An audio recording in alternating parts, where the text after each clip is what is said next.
Hey everybody, welcome back to Day 3, Breakfast with Bob from the Datev Challenge Roth. My name is Bob Babbitt. We're brought to you by HOKA, Fly Human Fly, Master Spas, deboer wetsuits, Outrigger, Kona Resort and Spa. Stay longer and save more. And of course, our Challenge Athletes Foundation, our next guest, two-time Olympian, Mr. Aaron Royle. Huh? There we go. Yes. Like oh my God. Thanks, Bob. Having a whole family here is pretty cool, huh? Yeah, I've got my whole, my wife's hometown triathlon club in the crowd. So are they all racing? Yeah, I've got a few nods there. One no, and I think two no's, and everyone else is yes. So yeah, they're in for the pain as well on Sunday. That's right. And this will be your first long distance race, iron distance race. Yeah. And all of a sudden you start trying to put together what you have to carry, what you have to drink, what you have to eat. Yeah. It's pretty nutty. Yeah. So before just coming on to see you, Bob, I was like, I'll get everything, starting to get it a bit prepared, look at what I need. And I started to put all the run nutrition together. I laid it all out. And I was like, that's a lot of food and a lot of nutrition that I've got to take on board. It's a whole different ball game. I'm equal parts excited as much as I am petrified. Yeah. I'm pretty confident I could complete the distance right now. But to try and race it in 7.5 hours, that's a different ball game. It is totally different game. Yeah. And you've been doing the T100s. You were 6th at Geelong and 13th at San Francisco T100 this year. And when people look at those results, I think it's a little deceiving because when you look at T100, it's a world championship. Every week you go, if it's Singapore or if it's San Francisco or wherever you're going, it's 20 of the best people in the world. So you finish 10th, 12th. It's like you finished 12th at a world championship.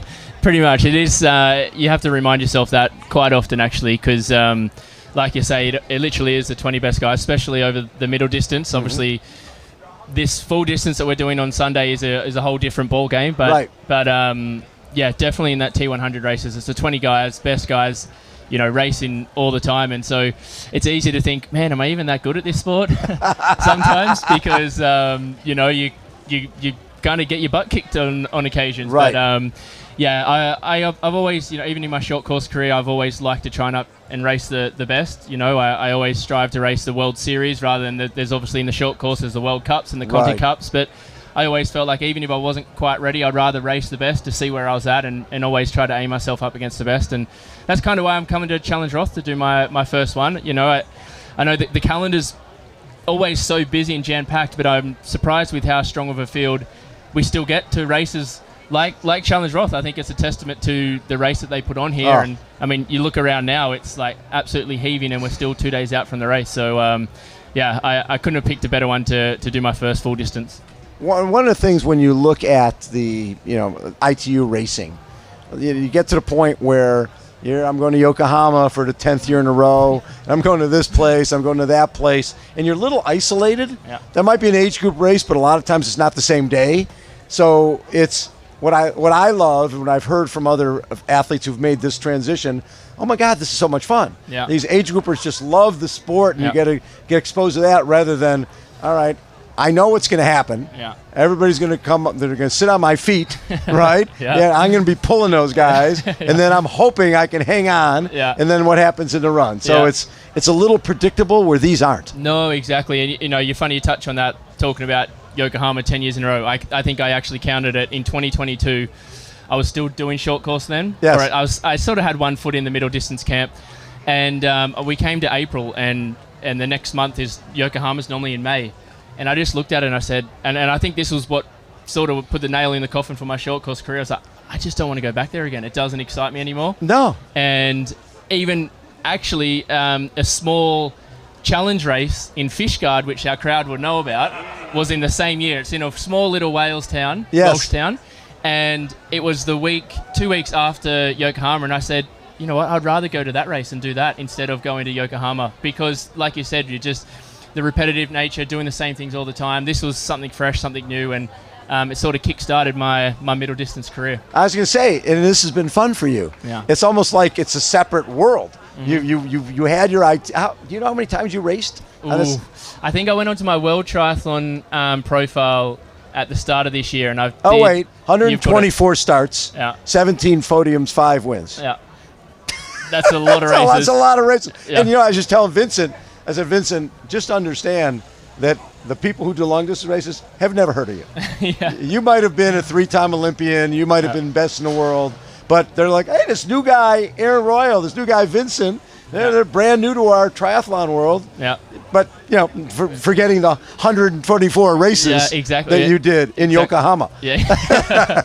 Well, hopefully they know us by Sunday. See? Yeah. Right? 48 hours from now, I think we'll be finished just about.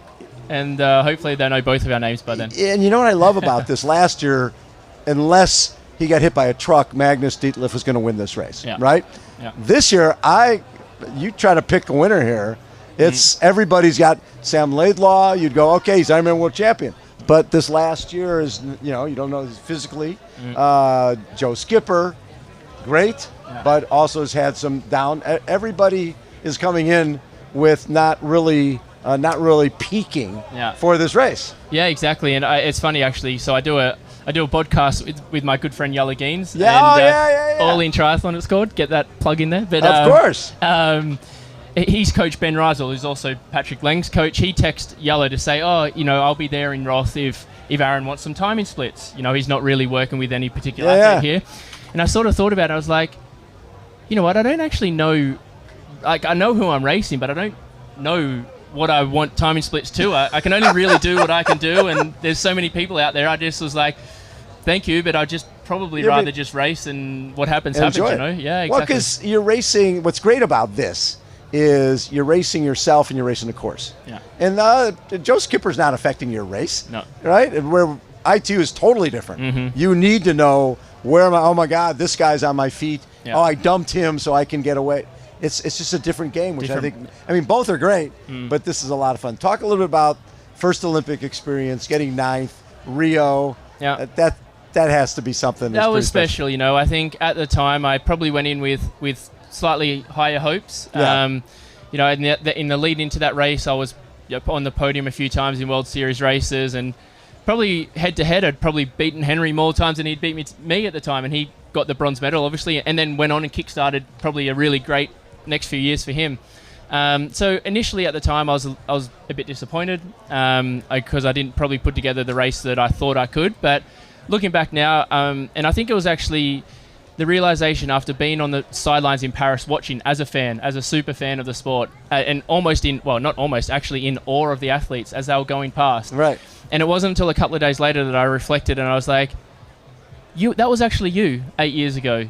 And I'm still an athlete now on the sidelines watching fellow professional athletes and looking at these guys that were running around in the top 10, top 15, top 20 in absolute awe of them. And it wasn't until the realization of that and go, that was you 8 years ago, that be proud of that result, And absolutely, it took some time, and like now I am proud of it. But yeah, certainly at the time I was maybe a little bit disappointed with it. But to say I can sit here and say I was top 10 at Olympic Games is something pretty damn special. amazing. Who else can say that? Any of you guys can say no? Yeah, okay. No, but it's so funny. We were just talking to Vincent, and same thing. He went into Rio. He was the favorite. Yeah. He was the guy. He got 7th and thought he let down his country, thought he let down his family, was miserable, goes to a running camp in Kenya, and people are like, they don't have shoes. Yeah. They got to walk a block and use a bathroom in a hole. Yeah. And they're like, you went to the Olympic Games? Yeah. You at 7th, and he was like, okay, I better change my. And he said they said, wait, do you guys use drinking water in your bathroom?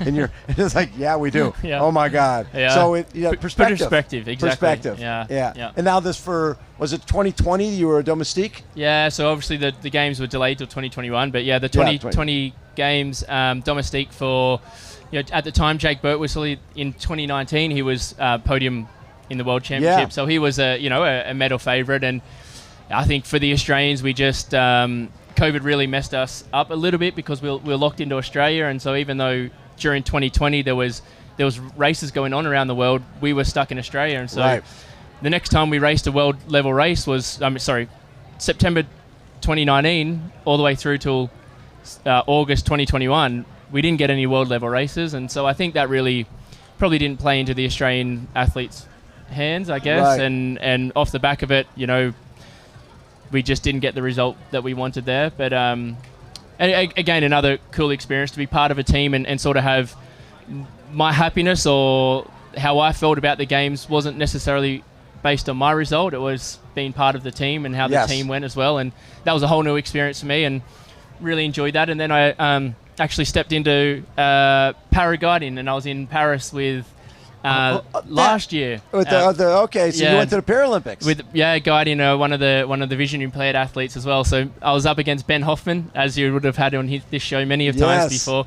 Obviously, he was guiding with Owen, and we had a tight battle. I think they were fourth, and I was Sam, the guy that I guided, was fifth. So, it's funny actually because when he asked if I wanted to do that, Sam, this is the vision impaired athlete, I said, yeah, and initially I thought, well, if he's happy, then I'm happy. But then, I'm a competitive athlete as well, so when I start seeing people like Ben Hoffman and other athletes, I'm like, I want to beat you.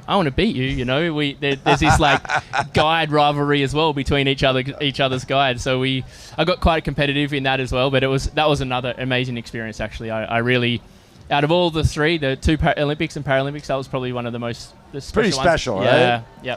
Well, I remember when McKeely guided Katie Kelly to the gold medal. Yeah. And actually one of my favorite stories, because Katie didn't have a reputation as a great runner. Yeah. And the first race they did in Italy, it's a 5K run, and they get off the bike and they're like 3 minutes back, and McKeely just says, "This is going to hurt." Yeah.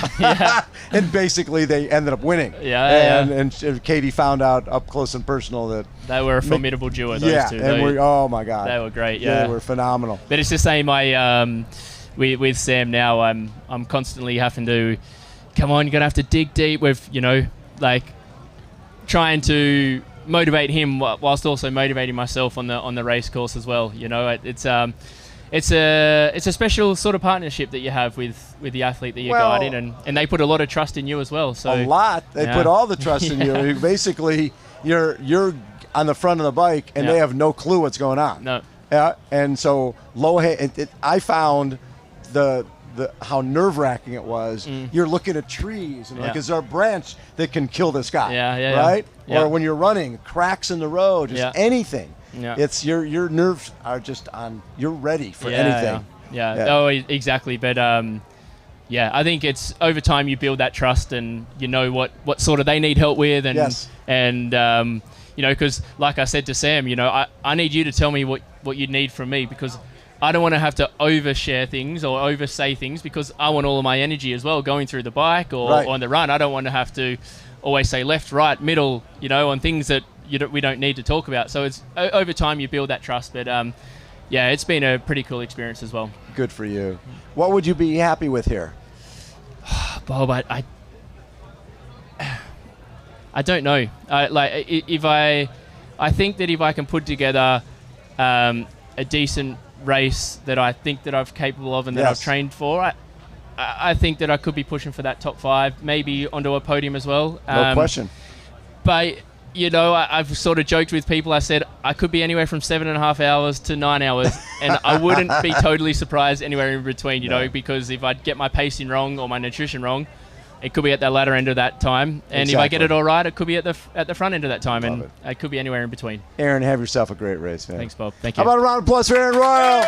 Yeah! Woo! Hold on, everybody. We will be right back.